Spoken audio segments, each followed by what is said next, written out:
Hello বন্ধুরা, কেমন আছেন সবাই? আশা করি সবাই ভালো আছেন। বন্ধুরা, আমাদের এই গল্পগুলো যদি ভালো লাগে অবশ্যই লাইক করবেন আর কমেন্টস করে জানিয়ে দিবেন। আর চ্যানেলে যদি নতুন হয়ে থাকেন অবশ্যই সাবস্ক্রাইব করে পাশে থাকা বেল আইকনটি প্রেস করে কোন যাতে নতুন নতুন ভিডিও আপলোড করার সাথে সাথে আপনার নোটিফিকেশনে চলে যায়। আমাদের আজকের গল্প মেঘের খামে অনুভূতি, পর্ব 1, লেখিকা জেরিন আক্তার নিপা। ভিড়ের মধ্যে হঠাৎ কোত্থেকে একটা ছেলে এসে শাড়ির আঁচলের ফাঁক দিয়ে স্প্রিয়ার পেটে হাত ছুঁয়ে দিয়ে চোখের পলকে আবার ভিড়ের মধ্যে মিলিয়ে গেল। 2 মিনিটের মধ্যে স্প্রিয়ার সাথে কি হয়ে গেল তা সে বুঝতেই পারল না। কিছু বুঝে ওঠার আগেই ঘটনাগুলো ঘটে গেল। এমন নোংরা একটা দৃশ্যের কথা মনে করতেই স্প্রিয়ার গা গুলাতে লাগলো। তার চোখ ছলছল করছে। কখনো তাকে এমন পরিস্থিতির সম্মুখীন হতে হয়নি। স্প্রিয়া আজই প্রথম শাড়ি পরেছে, সেটাও তার কাজিন মারিয়ার জোড়াজড়িতে। আর আজকেই তার সাথে এমন একটা নোংরা ঘটনা ঘটে গেল। স্প্রিয়ার কান্না পাচ্ছে। অনেক চেষ্টা করেও সে কান্না চেপে রাখতে পারল না। তার চোখ থেকে গাল বেয়ে পানি গড়িয়ে পড়ছে। এমন সময় একটা ছেলে অন্য একটা ছেলের শার্টের কলার চেপে ধরে নিয়ে এসে তার সামনে দাঁড়ালো। ছেলেটা তার দিকে তাকিয়ে বলল, এই জানোয়ারটাই একটু আগে আপনার সাথে অসভ্যতা করেছে। ও ভেবেছিল ভিড়ের মধ্যে কেউ হয়তো ওকে দেখেনি। স্প্রিয়া মাথা উঁচু করে ছেলেটার দিকে তাকালো। রাগে ঘৃণায় তার শরীর রিরি করছে। ইচ্ছে করছে ছেলেটাকে কাঁচা চিবিয়ে খেতে। ওই ছেলেটা আবার বলল, বদমাইশটার গালে শরীরের সমস্ত শক্তি দিয়ে একটা চড় লাগান। স্পৃহা এই ছেলেটার কথার মানে বুঝতে না পেরে চোখ কুঁচকে ওর দিকে তাকালো। সে আবার বলল, ও আপনার সাথে যা করেছে তার জন্য ওকে এমনি এমনি ছেড়ে দিবেন? ওকে ওর অন্যায়ের যথাযোগ্য শাস্তি দিবেন না? আজ আপনার সাথে এমনটা করেছে, এখন আপনি ওকে হাতের কাছে পেয়েও যদি শাস্তি না দেন তাহলে কাল অন্য কারোর সাথে এমনটা করার সাহস পাবে। আপনি কি চান? আপনি আজ যে পরিস্থিতির মুখোমুখি হয়েছেন কাল আপনার ছোট বোন বা অন্য কোনো মেয়ে এই পরিস্থিতির মুখোমুখি হোক?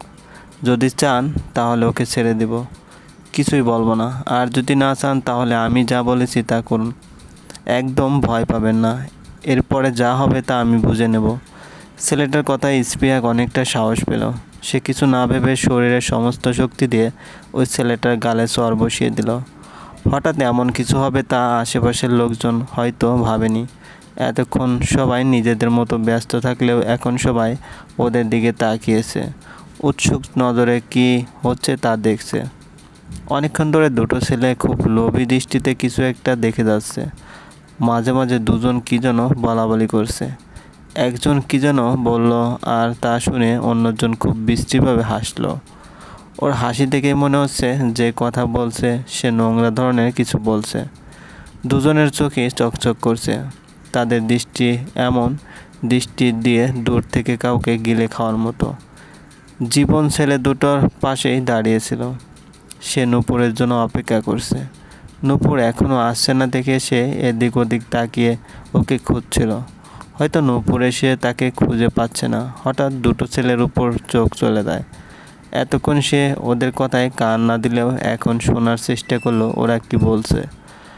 লম্বা ছেলেটা বলল, মামা দেখ, চোখের সামনে কি মাল দাঁড়িয়ে আছে, অথচ আমরা তাকে ধরতে পারছি না, কাছে যেতে পারছি না, দূর থেকে শুধু চোখ দিয়ে দেখে যেতে হচ্ছে। এমন আগুন মেয়ে খুব কমই দেখা যায়। ফিগারটা দেখে মামা। কালো ছেলেটা তার থেকেও খারাপভাবে বলল, শালি হয়তো বয়ফ্রেন্ডের সাথে আসছে, আজ বয়ফ্রেন্ডের সাথে হোটেলে যাবে। দেখোস না কি সাজটাই না দিয়েছে, লাল শাড়ি, ঠোঁটে লাল লিপস্টিক, খোপায় লাল গোলাপ। শালি আসছে বয়ফ্রেন্ডের জ্বালা মেটাতে, কিন্তু পেট দেখিয়ে আমাদের মতো 4-5টার অন্তরে জ্বালা ধরিয়ে দিয়ে গেল। আমার তো ওর ঠোঁটে একটা চুমু খেতে ইচ্ছে করতেছে। তোর তো চুমু, আমার তো ওর সুন্দর চিকন পাতলা কোমরটা ধরতে ইচ্ছে করতেছে। কথাগুলো বলেই দুজনই হাসতে লাগলো। ওদের দুজনের কথা শুনে জীবনের পায়ের রক্ত মাথায় উঠে গেল। একটা মেয়েকে নিয়ে এত খারাপ খারাপ কথা ওরা কিভাবে বলতে পারছে? মন তো চাইছে ওদের এক্ষুনি 7 হাত মাটির নিচে পুঁতে ফেলতে, কিন্তু সে কিছু করতে পারছে না। ওরা তাকে কিছু বলেনি, বিনা কারণে সে কাউকে মারতে পারবে না।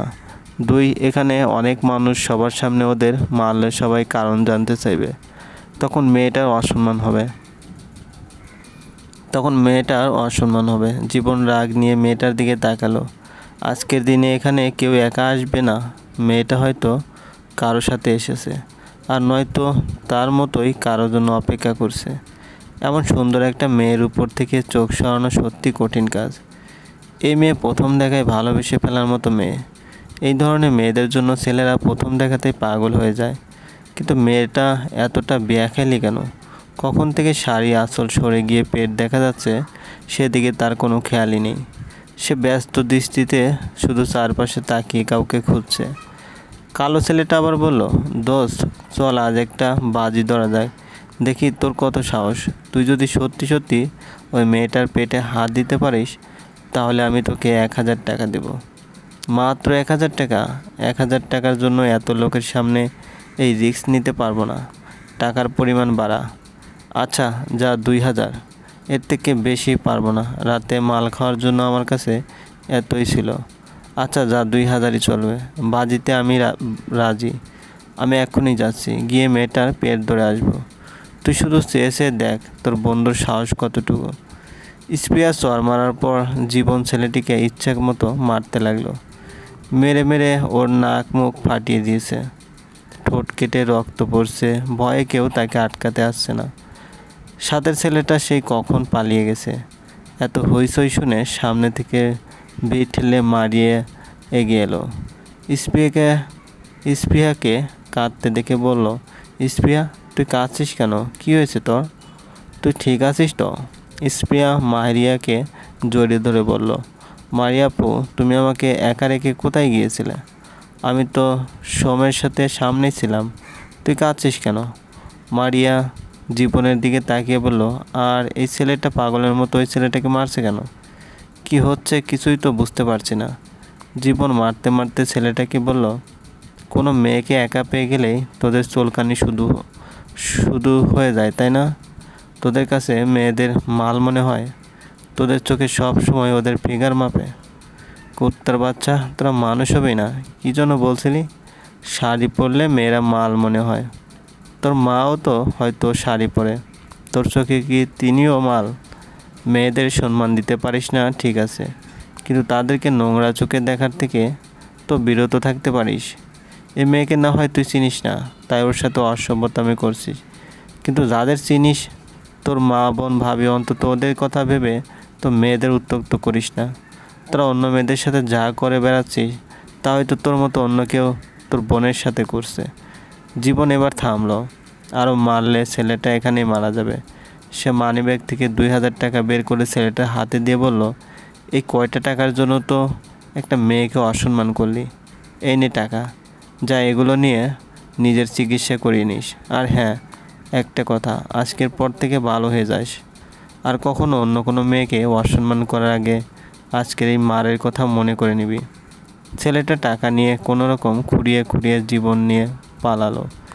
জীবন স্পৃহার দিকে তাকালো, ওর কাছে এগিয়ে এসে বলল, আর হ্যাঁ মিস, দোষ যে একার শুধু ওই ছেলেটার ছিল তা না, দোষ আপনারও সমানই ছিল। কিন্তু ও আপনার সাথে অসভ্যতা করেছে তাই মার খেয়েছে। আপনি কেমন মেয়ে? হ্যাঁ, ভ্যালেন্টাইন ডেতে এভাবে সেজে গুজে শাড়ি পরে পেট দেখিয়ে বেড়াচ্ছেন। জীবনের কথা শুনে স্পৃহা নিজের দিকে তাকিয়ে তৎক্ষণাৎ শাড়ির আঁচল টেনে পেট ঢাকলো। সে আজকের আগে আর কোনো দিন শাড়ি পরেনি। শাড়ির অভ্যাস তার নেই, তাই ঠিকমতো সামলাতে পারে না। জীবন বলল, আপনি নিজে যদি এমন ড্রেস আপ করেন তাহলে কিছু অমানুষ তো আপনার দিকে খারাপ নজর দিবেই। আগে আপনি নিজের শাড়ি সামলাতে শিখুন, তারপর না হয় শাড়ি পরে বাইরে বের হবেন। আজ আপনার সাথে এর থেকেও খারাপ কিছু হয়ে যেতে পারতো। মনে রাখবেন, সমাজের চোখে কিন্তু ছেলেদের দোষ পড়ে না, আর সমাজের মানুষ ছেলেদের কলঙ্ক বেশি দিন মনে রাখে না। তারা কিন্তু মেয়েদেরকেই দোষী করে, তাদের বাঁচাটাই অসম্ভব করে দেয়। আপনি একজন মেয়ে, আপনাকেই নিজের সম্মান রক্ষা করে চলতে হবে। স্পৃহা চুপ করে ছেলেটার কথাগুলো শুনছে। এই ছেলে নিশ্চয়ই তাকে খারাপ ভাবছে, কিন্তু সে তো আর 5টা মেয়ের মতন শাড়ি পরে পেট দেখিয়ে বাসা থেকে বের হয় না। জীবন আস্তে করে বলল, 5 ফুট লম্বা মেয়ে 12-13 হাত লম্বা শাড়ি পরেছে, তবুও পেট দেখা যাচ্ছে। আজকালকার মেয়েরা তাদের ফ্যাশন দুটোই জাস্ট অসহ্য। জীবন কথাটা আসতে বললেও স্পিয়া ঠিকই শুনতে পেরেছে। জীবন আর কথা না বাড়িয়ে বাইক নিয়ে চলে গেল। মারিয়া ছেলেটার কথা শুনে ঘটনা আন্দাজ করতে পেরেছে। সে স্পিয়ার দিকে তাকিয়ে বলল, আমার জন্য আজ তোর সাথে এমনটা হলো না। আমি জোর করে তোকে শাড়ি পরাতাম না, তুই আমার সাথে আসতি, আর না এসব কিছু হতো। সরি স্পিয়া। মারিয়া, আমি বাসায় যাব, আমাকে বাসায় নিয়ে চলো। হ্যাঁ চলবে। গল্পটি ভালো লাগলে অবশ্যই লাইক করবেন, কমেন্টস করবেন, আর চ্যানেলে যদি নতুন হয়ে থাকেন অবশ্যই সাবস্ক্রাইব করে পাশে থেকে বেল আইকনটি প্রেস করে রাখুন, যাতে নতুন নতুন ভিডিও আপলোড করার সাথে সাথে আপনার নোটিফিকেশনে চলে যায়। ধন্যবাদ। আর তা শুনে অন্যজন খুব বিশ্রীভাবে হাসলো। ওর হাসি দেখে মনে হচ্ছে যে কথা বলছে সে নোংরা ধরনের কিছু বলছে।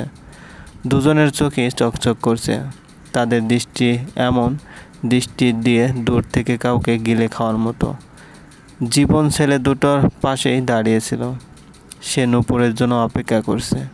নূপুর এখনও আসছে না দেখে সে এদিক ওদিক তাকিয়ে ওকে খুঁজছিল। হয়তো নূপুর এসে তাকে খুঁজে পাচ্ছে না। হঠাৎ দুটো ছেলের উপর চোখ চলে যায়।